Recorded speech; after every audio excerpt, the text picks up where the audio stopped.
ujihisi kuwa mahali ambapo panastahili, kwa sababu siku ya leo itaweza kuwa ni siku yako, siku ya kutembelewa, kwa sababu sisi hatujakuja tukimjua mtu fulani, lakini tumekuja kuleta Injili. Kuna wale ambao wakitega masikio watasaidika siku ya leo. Kwa hiyo wewe utatutega tu masikio, usikie kutoka kwa Mungu. Usituone sisi, bali utasikia neno ambalo Mungu ameweka mioyoni mwetu. Kwa hiyo karibieni na wandugu ambao tuko pamoja, tupate kukaribia, tupate kujihisi, tutamsifu Bwana na tutakuja kulitangaza neno la Bwana. Karibieni na Mungu awabariki. Wacha tuombe sisi wote tukikaribisha uwepo wa Mungu, ili kila mmoja hapa apate kubarikiwa na yule ambaye atasikia sauti yetu apate kusaidika. Tuombe sisi wote. Baba, katika jina la Yesu, tunashukuru jioni njema ambayo umeiandaa ili tukaweze kuifurahia. Tumeleta Injili katika mlima huu, katika kijiji hiki, katika mji huu, katika barabara hii. Tunaleta Injili ya Bwana Yesu. Tunahitaji wewe Baba ndiye utaongoza.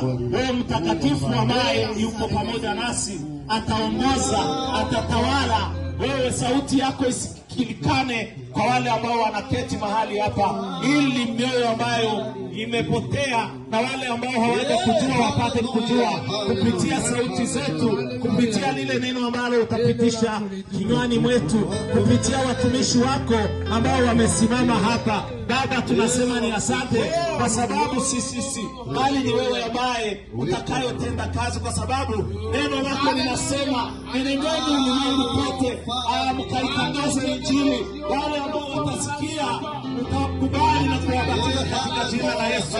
Tunaomba uzihirike katika kijiji hiki, tunaomba ufanye kazi katika kijiji hiki, tunaomba kazi yako Baba ifanyike katika kijiji hiki.